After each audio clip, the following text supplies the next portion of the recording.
Let's go to the second one, which is dark energy. And you say this is one of the greatest evidences of fine-tuning that we have in the universe. It also is another crucial factor for life to exist anywhere in the universe. And it demonstrates that God has put these laws here for our benefit. And first of all, what is it? We've got a clip from your Journey Toward Creation documentary movie. And folks, I want you to watch this. When we travel to about 6 or 7 billion light years away from Earth, we are confronted with a remarkable discovery. In April 2000, scientists published the results of a landmark study in which they used a balloon-mounted telescope over the cold, stable atmosphere of Antarctica to test several characteristics of the universe.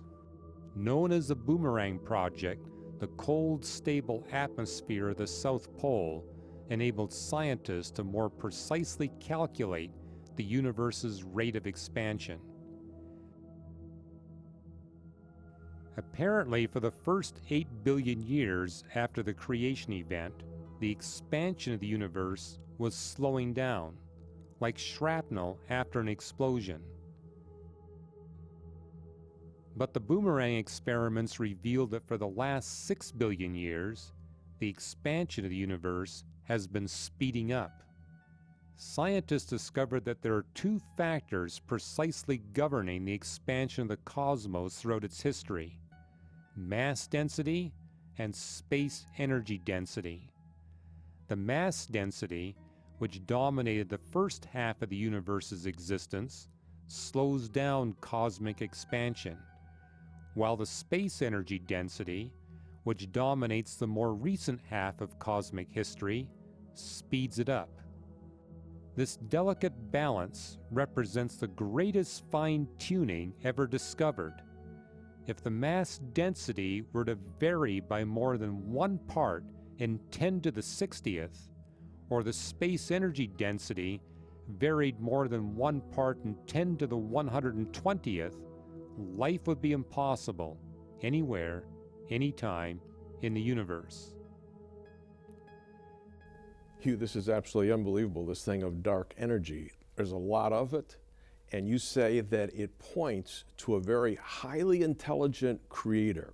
How intelligent? Give us some kind of an illustration of what you're talking about. Well, the clip was talking about space energy density. We call that today dark energy. Makes up 3/4 of all the stuff of the universe, and it's the energy embedded in the space surface of the universe. The bigger the surface becomes, the more powerful the impact of dark energy on accelerating the expansion of the universe. If you accelerate it too quickly, all you get is gas, you never get stars and galaxies. If you accelerate it too slowly, then all you get are black holes and neutron stars. Either way, life is impossible. And astronomers have calculated you must fine-tune the value of dark energy to better than 1 part in 10 to the 120th in order for life to be possible in the universe. Now you can compare that degree of fine-tuning design to the best example that we humans have been able to achieve. And as I've looked at it, that would be the gravity wave telescope that Caltech and MIT physicists invented and designed and our government built. But what we're seeing in dark energy is a degree of knowledge and intellect that ranks 10 to the 97 times superior to what we see in this gravity wave telescope, and at least that many times more powerful. In other words, the one that designed dark energy is at least 10 trillion times more intelligent and more knowledgeable than those Caltech and MIT physicists, and at least that many times better funded than our US government. Now I think you know where I'm going.